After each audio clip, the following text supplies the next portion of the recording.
كتبدا القصه مع واحد البنت مدورينها جوج مقنعين بقاو كيضربوها حتى غيبات، من بعد كتبان في السبيطار.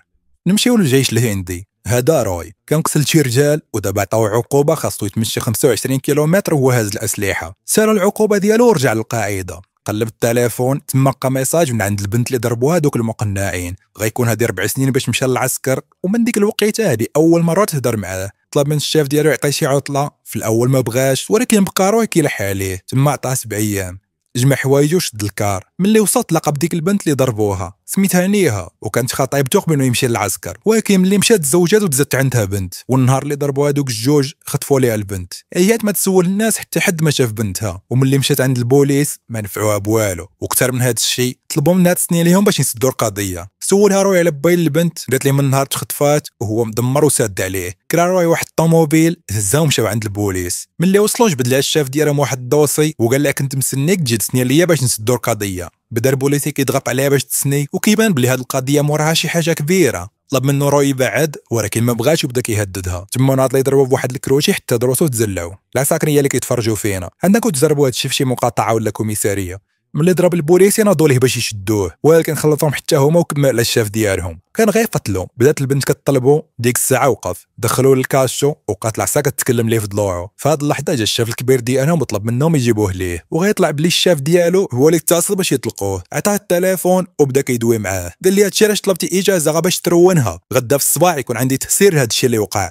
رجع من تما والنهار الاخر قصد المدرسه ديال البنت. عاود لهم البلان قالوا ليه ما عارفين والو، ونكروب اللي البنت خرات عندهم شي نهار. سولوا واحد الغليظ ولكن جرى عليه. المهم كاملين كيبانوا عارفين شو واقع ولكن خايفين يهضروا. وروي غادي في حانو رد البال بلي كاين شي كاميرات كيشوف البلاصه اللي ضربات فيها البنت. مشى روي عند نهال للدار وطلب منها تعطي صوره اخرى ديال بنتها. قالت لي بلي ما عندهاش. صاحبنا تصدم، كيفاش ما عندهاش التصاور ديال بنتها؟ وهو كيتناقش معاه في هذا البلان غيبان لي اخو راجلها جاي وطلب منه يمشي حيت لا شافو غينوض الصداع. وهو خارج تلاقى معاه في الطريق، تما شاف عنده واحد السلاح وتبعو. ملي دخل للدار عند نيها كان كيتعامل معاه خايب، جلس في الدار وبقى كيتعاطى المخدرات. ملي مشى في حالو دخل روي اللي كان شاف هاد الشيء وسواه علاش كيتعامل معاك بديك الطريقه. جاوبته هو هكاك، وملي كتقول هاد الشيء لراجلها تيقول لها ما تديش عليه. طلب منها تعطيه الرقم والعنوان ديالو. بان في وجهها بلي خايفه، قال لها كوني هاني ما غاديش نجبد لك الصداع. وهو غادي في حالو تلاقى واحد الجار في الطريق. سول على نيها وراجلها، قال لي كيسكنوا في الطابق 6. رد عليه بغيت نعرف فوقاش اخر مره شفتي بنتهم. قال لي الراجل عليهم ايمتى ولدوا. روي تصدم. في هاد اللحظه صون التليفون ديال الراجل، شاف روي سميتو. ملي هز الراجل راسو لقاه غبر. القضيه غدا وكتعقد. كيفاش هذا جارهم وما عارفش باللي عندهم بنت. خرج روي من تما ومشى لواحد لوطيل، وبالصدفه غيلقى واحد صاحبو داير فيه العرس. وسط دوك الناس اللي كيشطحوا دخل فيه واحد سكران وطاح ليه البزدان. ملي بغى يرجعوا ليه اكتشف باللي بوليسي. سرق ليه الهويه ورجع للدار ديال داك الغليظ. تسنى حتى خرج، قصد البواب وراه الهويه ديال الضابط وطلب منه يدخل لغرفه الكاميرات. بدا كيقلب في التسجيل ديال نهار الاختطاف، ولكن الساعه اللي تخطفات فيها البنت تمسحات. سولو كيفاش وقع هذا الشيء، قال لي واحد النهار جا المفتش عند مول الدار. ديك الساعه صيفطني اجازه وهما بقاو هنا. حتى كان غادي في حاله ورجع قلب في النهار اللي قبل الاختطاف. ديك الساعه بان لي خرج النهار وقف في الطوموبيل قدام المدرسه. طلب من الحارس يقلب ليه على شي لعيبات ويتصل بهم ملي يلقاهم. من بعد مشى في حاله. في هذا الوقيته غيجي ضابط جديد لقسم الشرطه وغيكون مدمن على المخدرات حيت كان كيبحث على العصابات اللي كيتاجروا، واضطر يولي مدمن باش يتخلط معاهم. نرجع اندرويد اللي غيكون مراقب خراج النهار سوني، وغيكونوا معاه جوج رواسه. سوني تلف عليه تما تبع دوك الروسيين. وصلوا لواحد البلاصه مهجوره وغيكونوا غاديين باش يديروا صفقه ديال المخدرات. ومع من مع عثمان اللي كيكري الطوموبيلات. الفقيه اللي كنتسناو بركته دخل للجامع ببلغته، عطاهم الصاك ديال المخدرات وخذ الفلوس. كي مشى في حاله هجم عليهم روي، عطاهم قتله وبدا كيسولهم على البنت ولكن ما كانوا عارفين والو.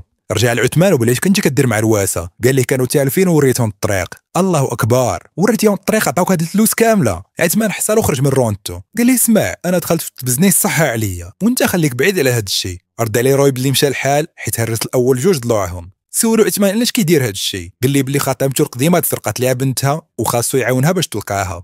رجع روي للوطيل، اتصل بواحد الجريده وطلب منهم ينشر التصاور ديال البنت مع مكافاه اللي يعطيهم عليها شي معلومه. من بعد هاد الشيء اللي شاف الصوره ديال البنت في الصحف كيتصدم. غيكون روي مع صحابو في القهوه حتى غيصوني ليه واحد وغيقول لي انا باي الريال بنتي تخطفات وبغيت نعرف واش بصح كتعاونني نلقاها. بالي روي صيفط لي العنوان ديالك انا نجي عندك. تلاقاو في المطعم وبدا الراجل كيجبد ليه التصاور ديال البنت. شنق عليه روي وقال لي علاش كتكذب، انا كنعرف وري ديال البنت. ديك الساعه جبد ليه الراجل عقد الازدياد. روي تصدم، اوام لي دابا كيفاش نيا كتقول.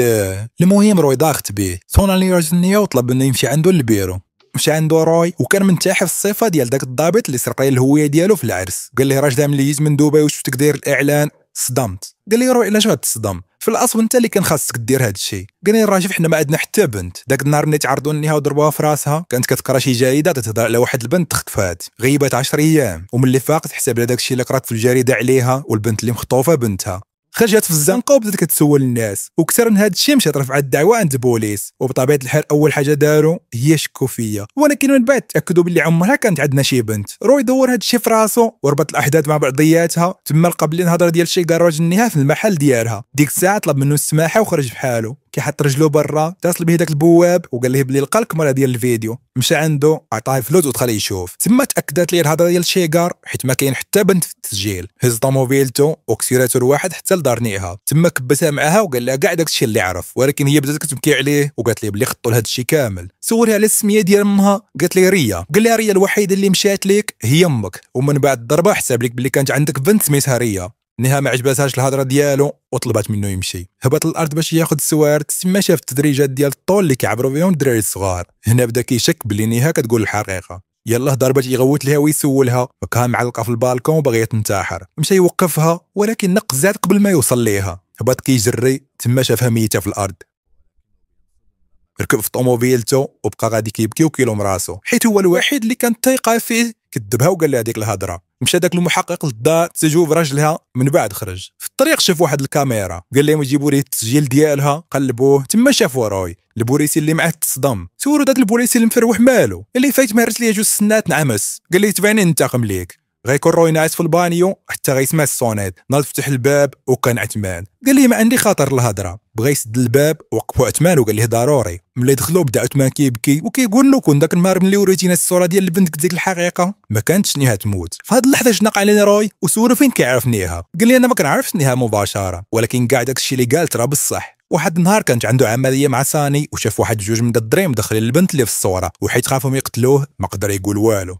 ضروري كيبكي وكيقول ليه كاع هذا الوقت وهي كتقلب على بنتها فحال مسطيه وانتوما ساكتين وما على بالكمش. قال لي اجمل دير فيا اللي بغيتي ما عنديش مشكل، ولكن قبل سير اعتقل البنت قبل ما يقتلوها. سولو فين غيلقاها. قال ليه ساني هو اللي عارف. في هاد الوقيته غيكونوا واحد جوج هازين حبل وواقفين في لوطين، وملي كان عثمان وروي خارجين سمعوا وحده كتغوج. مشاو كيجريو ما لقاو البوليسي اللي انتحر روي الشخصيه ديالو مشنوق وغيكونوا قتلوه بالغلط حيت حسب عليهم هو روي. روي قال لعثمان خاصنا نلقاو ساني قبل ما يموتوا ناس اخرين. خرجوا كيجريو وركبوا في السانسور مع اللي قتلوا البوليسي، وهما هابطين اتصل بهم داك الشخص اللي تلاقى بروي على اساس بوين البنت وغيكون شاف الصوره. قال لهم هذاك اللي قتلته ماشي هو اللي تلاقيت معاه. في نفس الوقت روي غيتصل به البوليسي المفروح وغيقول لي تسناني في لوطير انا جاي عندك. روي ما بغاش يتسناه. في الوقيته اللي هما دخلوا هو خرج من الباب الاخر. غيكون ساني داير حفله وناشط وصار روي يشنق عليه وسول على البنت الصغيره. ساني غوت للرجال ديالو وهرب. تما تفركت هاد الحفله. انا ما بقات فيا غير شي خطا يعبها في الغرامه. خمتهم روي يتبع ساني، وفي كل مره كان كيشدو يلا كيبغي يدخل ليه كيجيو الرجال ديالو يعتقوه. هاد المره صفوهم كاملين وتبعوا البوليس حتى هما عرفوا هاد الشيء اللي وقع وتبعوهم. غيكون ساني هارب وسط المدينه وروي موراه. ساني بدا كيعيا. وصل عليه روي يلا شدو غيبدا يدخل ليه. دوروهم البوليس وعتقوه منه. خداو روي للكوميساريه وسدوا عليه. بدا كيضرب الباب والو. تما بدا كيستفز داك المفروح حتى هو مسالي قبو. ضرب عليه واحد الجوان وقال لهم حلوا الباب. دخل عنده وشبكها معاه. في الاول غيبان غلبو ولكن العسكري حتى هو خاتر. هزوا ضربوا مع الحيط. تما دخلوا الاخرين وشدوه وهو كيتقاتل باش يتفك منهم. دخل الضابط لات البوديكا مره كان غيخلطوا معاهم ولكن ملي عرفوا وقف. قال لي روي راه خطفوا بنت صغيره. سولوا الضابط واش عنده شي دليل. رد عليه موجود. هو 3 ما نشهد وقال لهم بلي شاف البنت مع ساني. قال لي الضابط تقدر تقول هاد الهضره قدام القايد. قال لي نقولها حتى قدام العامل مالا تخلعني. ديك الساعه مشاو جابوا ساني. دخل الضابط يحقق معاه وبداو الاخرين كيتفرجوا من الكاميرات. سولوا على اريا. بدا كيقلب في جيبو وكيتمز عليه. داك البوليسي المفروح سخاب هز السلاح ودخل ليه. بدا الضابط كيوقفو كيقول لساني يعترف حيت خونا مشاركين ليه الخيوط ويقدر يقتلو. وفي الوقيته اللي الضابط غيكون كيوقف المفروح ساني ساق ليه السلاح ونيش فيهم. روي شاف كسكسو تحط هبط يدير يدو في القصعه، ولكن ملي وصل لقى الدجاج تكال وساني قتلو الضابط. بدا كيغوت حيت هو اللي عارف البلاصه ديال البنت. خدا الضابط معاه للبيرو وبدا كيحاول يكالميه. قال لي واحد المره كنت سايق الطوموبيل بالجهد وكانوا معايا العائله ديالي. درنا حادث ومشاو جمله. داك الشيء علاش انا حاس بيك وعارف هاد الشيء اللي كدوز منه. هنا بدا روي كيعاود للضابط علاش تفاعلك مع البنت. بايا كان مريض بالسرطان والامنيه الاخيره ديالو هي يزوج بنته بشيكار حيت كان عزيز عليه. مشى للقبر وخلى موراه غير كوارث. بنته انتحرة، بنتها مخطوفه والشيخه مسكينه ضاعت في الغرامه. ناظروه باش يمشي في حاله، طلب منه الضابط ما يدير حتى حاجه تخرج على القضيه، ووعدو باللي غيصلح كل شيء. هز روي راسو ديك اللعيبه ديال كون هاني، في نفس الوقت غيكون عثمان كياكل العصا يتبيع بيهم، هرسوا ليه سنانو كاملين وزادوا في رجليه ويديه. قبل ما يقتلوه سمعوا روني كيغوت، ديك الساعه تخباو، شافوا روني طايح جا كيجري وسولو واقع، قريرة البار راهم مخبعين، وقبل ما يكمل الهضره خرجوا شنقوا روي بالسلسله، ولكن روي تفك وبدا كيدابز معاهم. ترى ما كاين غير الله يعطيك صحيحتك، الكروشيات ورك الغفابور عطاهم قتله ديال الكلاب. التاريخ شد الواحد يدو هرسها كيف ما هرس عثمان، من بعد داز الاخر وهرس ليه حتى هو رجلو، مشى كيجري عند عثمان، يلا غيدير السبيطار مات في يدو. في هاد اللحظه سمع التليفون ديال واحد فيهم كيصوني، مشى قلب ولقى شي حد مصيفط ليه الصوره ديالو، بدا كيدورها في دماغه، ومن خلال الزاويه والبلاصه اللي مصور فيها عرف بلي الضابط هو اللي نصب ليه. شنق على واحد فيهم وسولو فيه مشى،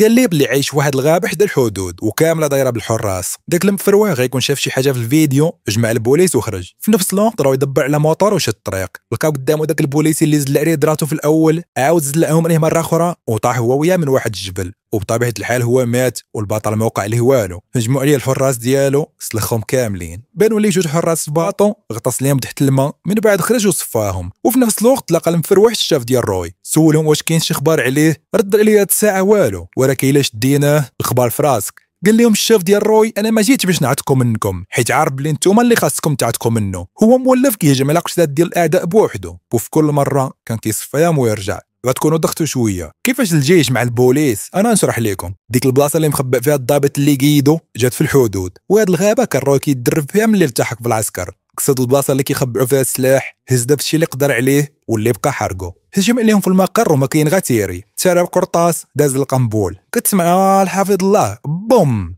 تسرب قرطاس تسرب قنبول، من بعد داز ليه كاين غير شتت في بنادم اللي وصل عنده كيهزو يضربوا مع الارض. الضابط غيكون كيتصل بالحراس ديالو ولكن ما كيجاوبوا حد. هنا عرف بلي قضيه حامضه، اذا يكون روي وسط الغابه حتى غيدوروا بالهليكوبتر، بغا يتيري ويلقى السلاح خوا، رجع اللور الاخر نيش فيه ووقع جاي كيجري. بلا ما تخافوا ما غاديش يطيح الطياره بيده، نقز اللي عندهم عطاهم قتله ورماهم، من بعد شد رشاش وبدا كيتيري في الاخر حتى تفرق عاد، دخل البيلوت طردق ليه عنقو، وفي هاد اللحظه كيبان لك بنادم غا مزلع، والضابط كيحاول يعرف شو واقع، ما جاوبو حد، تما ضرب اللاسيكي مع الارض، اللي خداروا الطياره دار على هذوك اللي بقاو صفاهم. من بعد وصل للبلاصه اللي مخبى فيها الضابط، سلخ الحراس اللي في الدار كاملين، لقى هذاك اللي مترب وين البنت ضربوا من بعد طردق ليه عنقو، وهو ساهي جات فيه قرطاسه، دار لقى الضابط موراه، بدا كيضربو حتى ما بقاش قادر يوقف. ديك الساعه جلس حداه وبدا كيعاود ليه الحقيقه، قال لي انا تاجر مخدرات وثاني كان خدام عندي، واحد النهار جيت لقيتو شاد بنت خوه، مشيت عند شيكار سولته، تما عرفت بلي كيكره مراته ودار هاد الشيء باش يحمقها، وعرفت بلي عنده شركه ديال الشحن، اتفقنا باش يعاوني نهرب المخدرات، في المقابل البنت غتبقى عندي، ملي توصل الشحنه نقتلها، وإلا ما وصلاتش غنرجع البنت لما ونصيفطو للحبس. ملي خطف شيكار بنته بدا كيمثل على الناس وقنعهم باش يكذبوا ويقولوا بلي عمرهم كانت عندهم شي بن، حجات قال لي الطبيب ما تقدرش نيات تحمل الموت ديال بنتها. الناس داروا هاد الشيء وحتى حد ما كان عارف كيكره مراته وباغي ينتقم منها. وفي النهار اللي كانوا كيحكوا مع صاني شافوا غيفضحهم، قال ليه السلاح باش يدير عليه الحجه ويقتلو. في الوقيته اللي كان الضابط كيعاود وعند بالو بلي روي ما بقاش قادر يوقف، ظنوا وشنق عليه، بدا عليه بكروشيات ولاحو في الارض. الضابط لقى الفردي خداه هزو بغا يتيري فيه، هاد اللحظه غيضربوا شي حد من اللور، غيطلع البوليس المفروح ويكون سمع هاد الشيء وسجلهم. من بعد بقى كيتيري في الضابط وقتلو. مره اخرى روي بدا كيحاول يفيقو حيت ما قارش فيهم في كاينه البنت، بدا كيضرب الجثه. في هاد اللحظه جا الشاف ديالو ووقفو، قال لي مهمه سنات وانت نجحتي، في هاد اللحظه غتبان البنت وغنعرفوا بلي المفروح لقاها. من بعد كيبان في التحقيق مع شيكار، قال لي بلي مشى للطبيب وعرف بلي هو ما يقدرش يولد، وهذا الشيء كيعني بلي البنت ماشي بنته. من تما حقد على مراته وبغى ينتقم منها. الضابط فهم بلي انها كانت حامله بنت روي قبل ما تتزوج بشيكار، مشى للطبيب عاود هذا الشيء لروي وقال لي بلي اريا بنته، خدا روي بنته وعاشوا بجوج. وهنا نكون وصلنا لنهايه القصه. الى عجبتكم ما تنساوش لايك كومنت وسبسكرايب لاشين يوتيوب.